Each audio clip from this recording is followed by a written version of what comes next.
La Victoire Radio TV depuis la République Dominicaine, c'est Canal Pas pour même qui remet l'Évangile, ou même qui cherche sujet social, sur la santé, la famille. La Victoire Radio TV, c'est Canal Pas. Branchez et fait l'autre monde brancher nous sur YouTube, live ou en replay.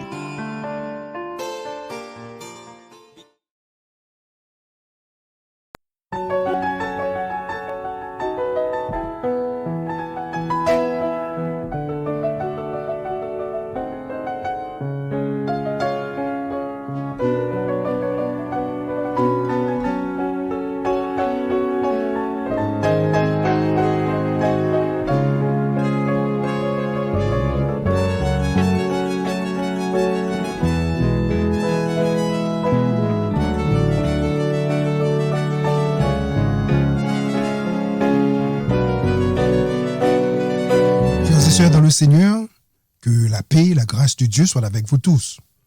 Ses amis, collaborateurs et frères en Jésus-Christ, Dr Maxo Medouzil, qui souhaite bienvenue dans la 14e émission Parole Vivante.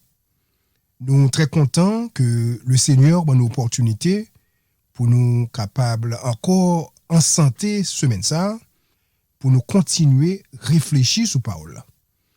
Nous connaissons que réfléchir sur parole là, méditer parole bon Dieu, c'est priorité dans la vie chrétien. Pour chrétien, joindre moyen pour servir le Seigneur, la façon le Seigneur voulait ça.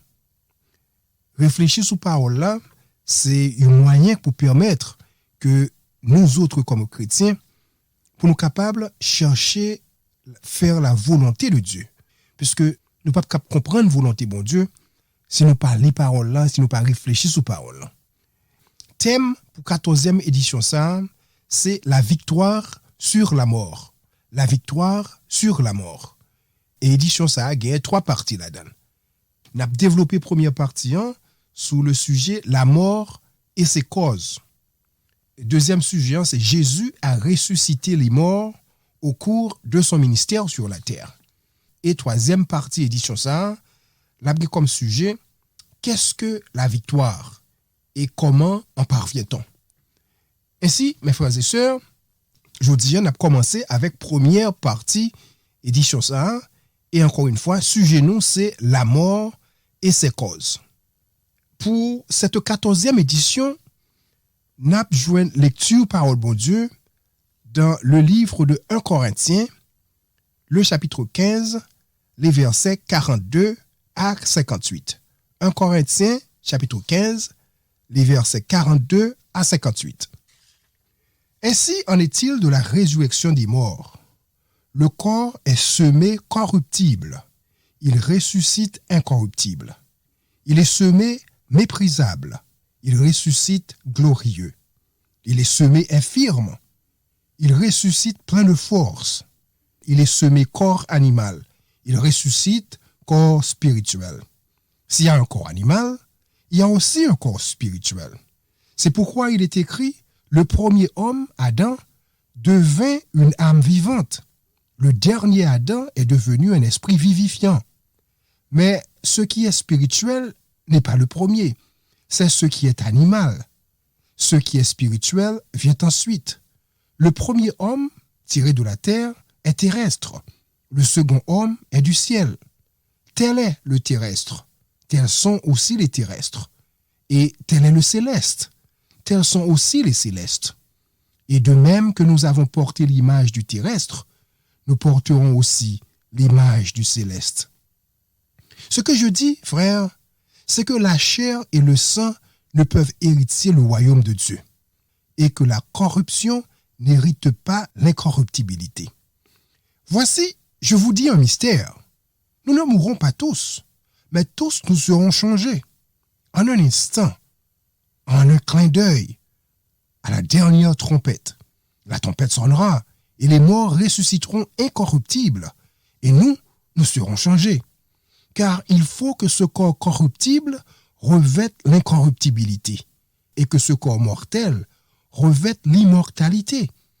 Lorsque ce corps corruptible aura revêtu l'incorruptibilité et que ce corps mortel aura revêtu l'immortalité, alors s'accomplira la parole qui est écrite. La mort a été engloutie dans la victoire. Ô mort, Où est ta victoire? Ô mort, où est ton aiguillon? L'aiguillon de la mort, c'est le péché. Et la puissance du péché, c'est la loi. Mais grâce soit rendue à Dieu qui nous donne la victoire par notre Seigneur Jésus-Christ.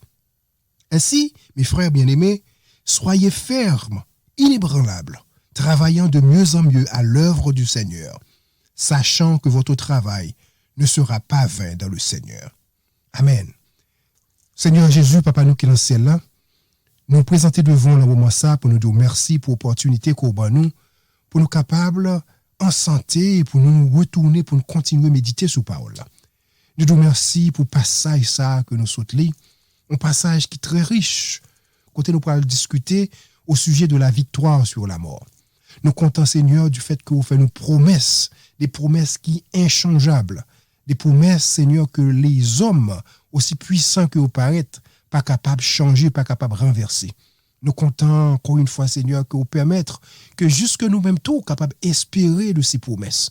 Puisque parole l'a dit, si nous croyons en parole, si nous croyons en promesse, c'est pour nous et tout, puisqu'on est venu mourir sur le bois du calvaire pour capable, permettre que promesse ça accomplir dans la vie de chaque.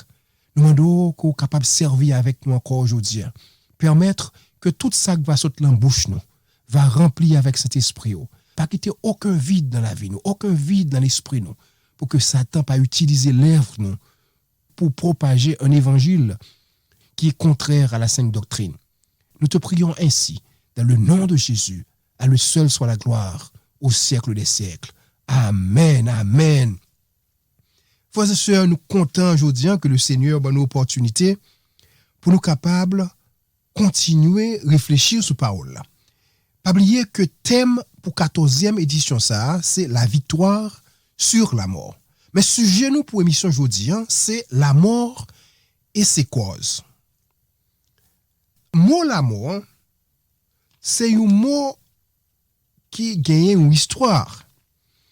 Et nous connaissons que dans le passé, philosophes avec mon antiquité yo t'es servi avec des images, yo t'es servi avec des représentations pour être capable d'exprimer l'idée des phénomènes naturels autour de eux.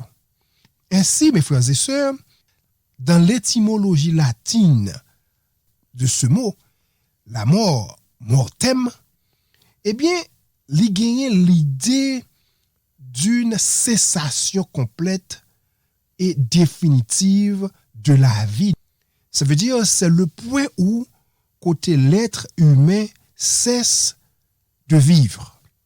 Dans l'Antiquité grecque, il y avait cette déesse qui s'appelait Nyx, N-Y-X. Nyx, c'est une déesse et c'était la déesse de la nuit. Et déesse, ça, parmi toutes petites, il était gagné deux jumeaux. Il était gagné une d'ailleurs, il était Thanatos.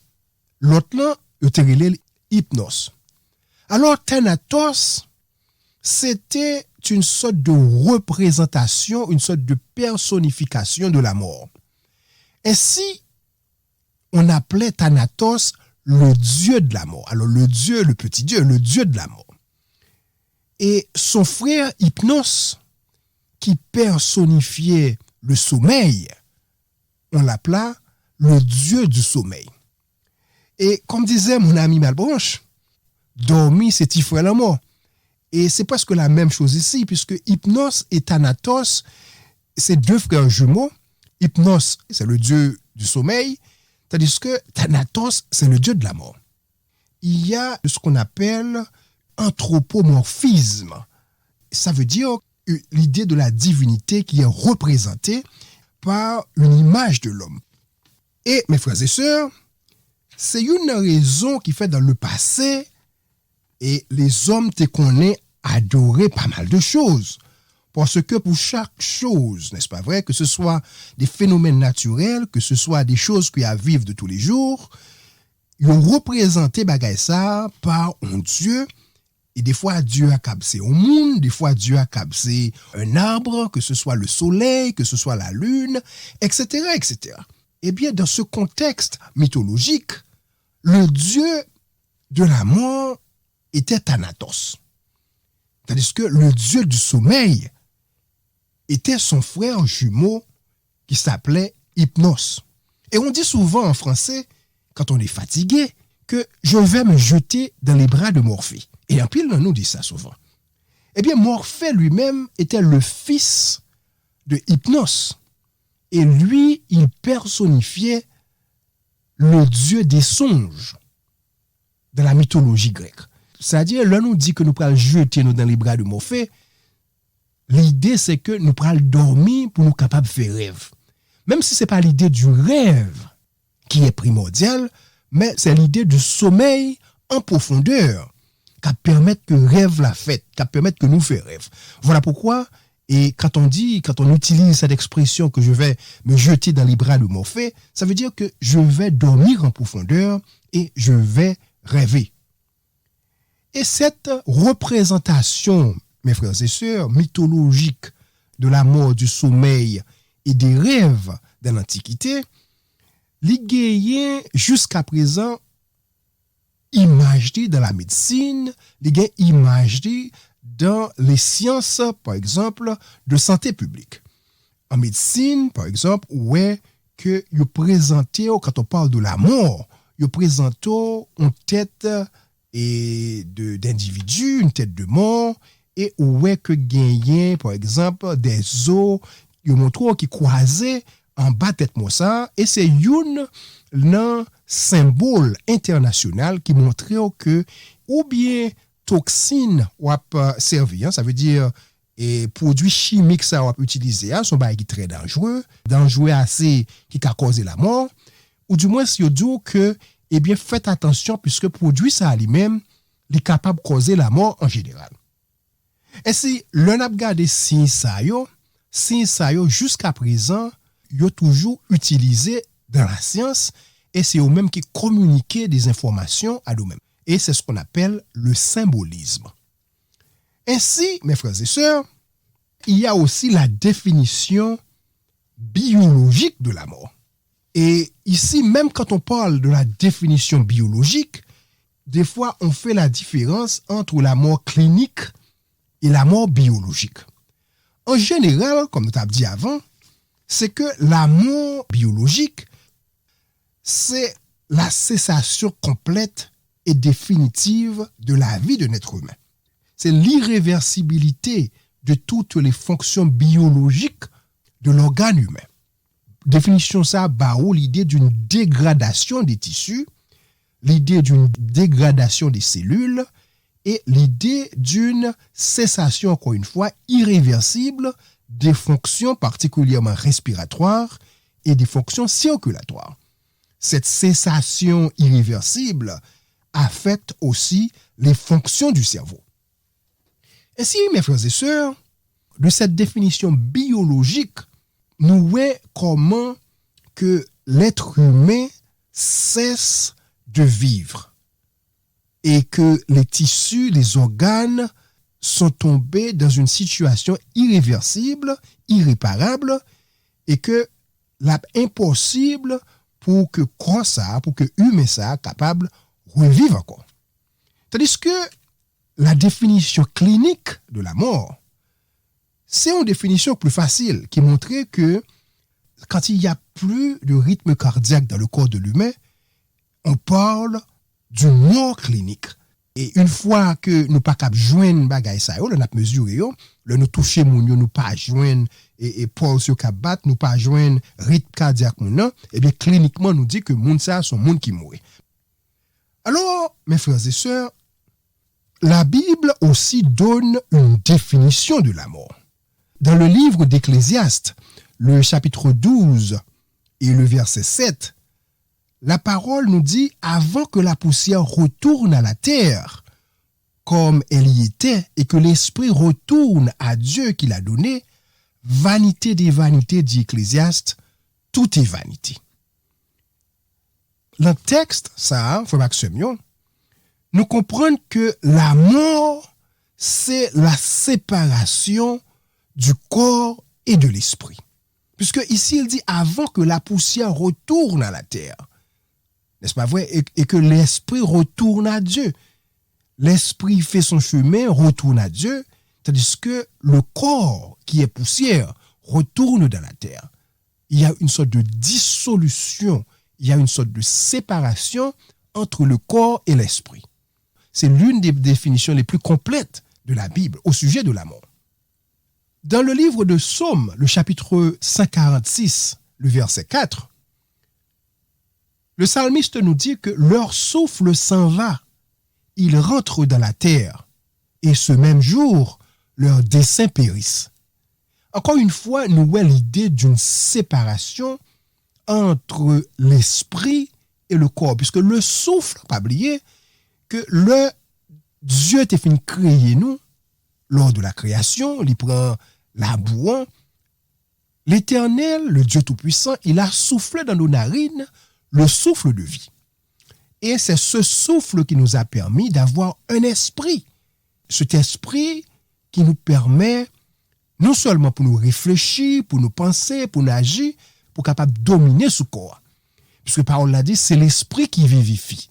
Et quand l'apôtre Paul dit c'est l'esprit qui vivifie, l'esprit de ce passage, c'est pour vous montrer comment c'est dans l'esprit nous, n'est-ce pas vrai? C'est dans souffle ça que l'Éternel te souffle dans nous, qui vient rendre nous supérieurs à animaux. Eh bien, c'est ça qui même cap diriger corps. Faut Maxime, tout animal qui souffle, puis boit tout. Il y a une façon que il respirer. Pas oublier, il y a un échange de gaz carbonique avec oxygène qui fait dans le bois, n'est-ce pas vrai? Et nous connaissons animaux, ils respirent. Il faut dire que les animaux, ils pensent, ils réfléchissent. Puisque nous pas voulons présenter l'homme d'une façon anthropocentrique. Il ne faut pas ignorer les animaux qui ont des potentialités pour réfléchir. Puisque c'est eux-mêmes qui cherchent à manger, c'est eux-mêmes qui défendent le territoire, c'est eux-mêmes qui organisent un groupe social pour être capable de protéger l'environnement, etc., etc. Ça veut dire que les animaux, ils sont intelligents, mais pas aussi intelligents que les hommes. Puisque le lab comparé qui ça l'homme est créé, qui ça l'homme inventé, qui nous vivons dans la société, avec le royaume animal, nous comprenons que il y a une grande différence entre façon de faire, façon de procéder, réalisation sur la terre. Cependant, la Bible nous dit que l'Éternel t'a créé l'homme, l'Éternel pas parlé et que l'homme t'est fait. Même Jean l'Éternel t'a dit que la lumière soit et que la lumière fut. L'Éternel a créé l'homme. Ça veut dire que l'homme est émané de la main de Dieu. Et en plus de cela, le Dieu a sifflé dans les narines de l'homme le souffle de vie. Alors, frère Maxime, dans Luc, le chapitre 8, verset 55, la parole nous dit que « Et son esprit revient en elle, et à l'instant elle se leva, et Jésus ordonna qu'on lui donnât à manger. » Ça veut dire que quand l'esprit se sépare du corps, l'homme est mort. Et par le fait que Jésus-Christ permettre, dans le contexte, dans Luc chapitre 8, verset 55, là, que l'esprit ça t'est retourné à cette personne, immédiatement, parole l'a dit, et à l'instant, elle se leva. Ainsi, la définition biblique de la mort, mes frères et sœurs, c'est la séparation du corps de l'esprit.